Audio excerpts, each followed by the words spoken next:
man joining us right now on the program. Great to welcome with us a man who's written a very interesting book called Zelda, Queen of Paris, the true story of the luckiest dog in the world. We're joined by Paul Chutkow today. He's also a journalist, worked with the Associated Press for quite a while, contributed to the New York Times and several other publications, an author, and he's from Napa, California. That's where we're talking to him today. And Paul, thanks for joining us. How are you? Good morning. I'm happy to be with you. Good to have a chance to talk. It was good to talk to a fellow journalist. Well, you're more of a journalist than I am. I just do radio and a little bit of writing, but good to talk to you. Pleasure. Had a chance to read through the book and really enjoyed it. I'm a dog lover, and I know you don't have to be a dog lover to enjoy it, but I think it's going to touch dog lovers in even a more special way than maybe the rest of the people out there.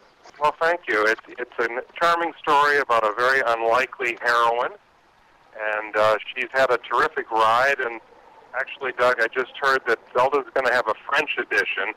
Oh, good. Zelda, the Queen of Paris, is going to go back to Paris with a certain degree of glory, which makes me very happy. Really, it's kind of an interesting way you wrote this. I mean, you were over in India, right, as a correspondent for the AP.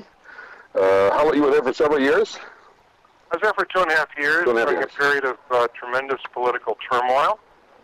Mrs. Gandhi declared a national emergency, which is sort of a gracious way of saying dictatorship, to keep herself from being thrown out of office. And we were in a very difficult period because she threw out almost all the foreign correspondents. She didn't want anybody giving any counter story as to what her version of the truth was. So there were 5 of us basically left in the Anglo-Saxon press, and we were therefore writing the stories for the whole world. And it was a very challenging time, very exciting. And in the middle of that, Doug, I met a beautiful woman who became my wife, and then Zelda came into our lives. And Zelda was literally just a dog in the street. And you talk about in the book, dogs are not treated all that great over there, right? Right. Unlike here, where dogs are somewhat revered, I think there's something like 80 million households in America that have dogs. In India, dogs are shunned. Many of them are rabid. There's not a lot of veterinary care. So butchers are afraid of them and swat them away with brooms. Mothers grab their children away from stray dogs. And taxi drivers quite literally will run them down and believe that in doing so they're performing a public service. Really? Wow. Now this dog literally just came up to your house or apartment one day, or what was the, just if you could tell briefly that part of it, how did you meet Zelda? Sure. We lived in a very pleasant residential area, and my wife was pregnant at the time, and one morning this little stray dog, kind of like a small black lab with a little white tuft of fur on her chest, came begging at our kitchen door. And there are, several million homes in the New Delhi area, but somehow this dog made her way to our back door. And we had a lovely cook at the time named Sheila, and Sheila could not resist the dog, nor could my wife, and they started giving her milk in the morning and, a little bit of scraps from the table. And she was, out all night long scavenging, and she was very happy to have a warm bit of attention and a little food, and kept coming back and back to our back door. And she made me very nervous because I didn't have any idea if she was safe, if she was carrying some sort of series of diseases, and my initial reaction was to keep her away. But slowly but surely, she charmed her way into our lives. Was there something, I mean, obviously you talk about it in the book, a lot of the dogs are rabid, and your wife being pregnant and all that, it could have been dangerous at that point. What was it about taking a look at it? Because she didn't look that great when you first saw her, right? She was kind of mangy, wasn't she? Oh, terribly mangy, and her coat was all rust-colored from malnutrition and whatnot. But the dog had a terrific spirit. When she came to our door, she would be exhausted. You could see that from her eyes. I'm sure she had nowhere safe to sleep. But she would come and put her best paw forward, her tail would wag. And at night, given how tense the situation was for foreign correspondents, it was a very long day, and we were working, 16-hour days all the time. But I would come home, and that dog would be around. And one one night I decided to take her out to play in the park with a tennis ball. And she was so charming, and she was complete comic relief. And we must have played out in the park for about 45 minutes. And finally, she sort of refused to come in. And I said, "Come on, Zelda, that's enough." And then I had named her Zelda because she had such a delightful sense of humor. But she kept spinning around me, and she reached up and bit me on the bottom. And, you know, it was so charming. She didn't do it to hurt me or anything. It was all playful. And I thought, you know, we got to do something to save this dog. And that set in motion a long, complicated series of visits to a vet to get her a rabies shot and whatnot. And sooner than later, we then realized we really had to fully adopt her. And she became a member of our family. How long a process was that before, when you first met her till you got her in shape and were able to have her as a regular dog? A couple of weeks? Or? Oh, it was several weeks, yeah. just to get her a rabies shot. We took her to a vet in India, took care of the horses for the president of India, and he said, "Look, I can't give this dog a shot, a rabies shot. It'll kill her. She's too weak." So we had to give her a series of cortisone shots to build up her strength. We had to give her special baths to clean up her coat and remove all the parasites. And I think it was about 2.5 weeks of that before we could actually give her a rabies shot. And the training period that followed, we had a young baby on the way, was much more complicated. That took several weeks more just to get her toned down behavior-wise, so we were not afraid to have her inside the house. Mm. How old do you think she was when you met her? A year or two, or puppy, or about 9 months. About 9 months. She still had puppy teeth, but you know, she was growing up, and we figured it was about 9 months. They're a little bit easier to train when they're younger, I guess. So that probably saved you a little bit of time there, right?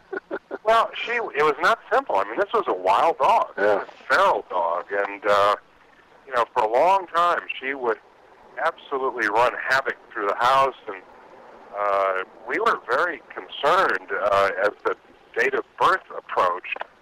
We were very concerned that maybe she wouldn't be safe to have around the baby, and we were thinking about finding an alternative home for her. But I can tell you this, Doug, the minute our son was born and came into the house, Zelda transformed magically, overnight, into a guardian angel. And she would no longer jump on our bed. She was no longer wild and untamed inside the house. She watched over that baby. She watched what we did with him from a respectful distance. It was like a kind of maternal instinct and intuition kicked into play, and it was just magnificent to watch. You talk about it in the book, and dogs somehow have that instinct. Obviously, they're pack animals, part of families, and obviously this dog didn't have a family until you became it. So I guess in effect, when the baby came home, that dog knew that her role was to be a part of protector. I guess so it's kind of interesting. You're right. I think you've got it exactly right. But what it brought to me was a tremendous lesson. I'd had dogs all my life.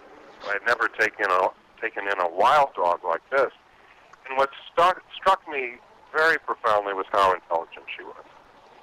Very, very intelligent, instinctual. She responded to us. She knew what we needed. She knew what we wanted, and responded in kind. It was just extraordinary to see, and it really changed in a way the way I view all animals and all dogs. I have a much greater respect for their intelligence now than I did before. And especially when you think of this particular dog, I mean, she was probably treated terribly by every human that she came across until she met you, so she had no previous experience with nice people, I wouldn't think. So to be able to switch, turn the switch like that, that's pretty amazing from a dog's perspective that they could do that, Absolutely, and I think she was probably brutalized. Oh yeah. As a puppy, and we didn't go out of our way to spoil her by any stretch of the imagination in the beginning. We were concerned, about bringing her into the family in the first place. But she really did. She caught on completely. She transformed herself. And at every stage, I mean, we haven't even talked yet about taking her to Paris. But she responded to the French very differently than she responded to her environs in India. I mean, she adapted again, and then again, we took her final journey on this magical odyssey of hers was to Northern California, and once again she had to adapt to a new environment, new language, new people, new culture, new food, and she did it with great aplomb and great ease, and it was absolutely unbelievable to see.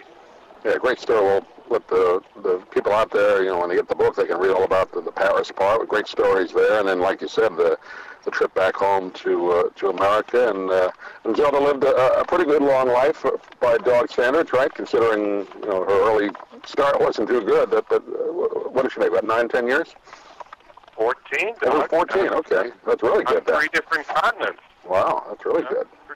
For a stray dog, you know, a wild feral dog from the streets of India. And she went to Paris, she went to Italy and the island of Sardinia, and then all over Northern California. She did rather well for herself. Not bad. And somehow she found you. You almost wonder sometimes, was the good Lord looking over her and maybe yourself as well to kind of bring you together? It's a great story. Well, thank you. And, you know, I totally agree with that. And one of the aspects of the story that people might enjoy is that I spent some time in Calcutta with Mother Teresa. And she had this view that there was a grand design to everything that happened in the universe. And in her mind, I'm sure, Zelda's arrival at our back door was not a chance meeting.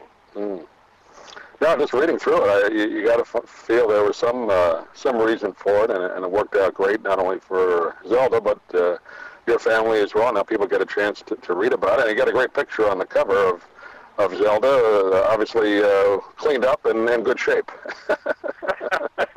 Great picture. Yeah, and I love the idea that maybe now Zelda will have a little following in Sarasota, in your neighborhood, and I'm sure she will. Enjoy her.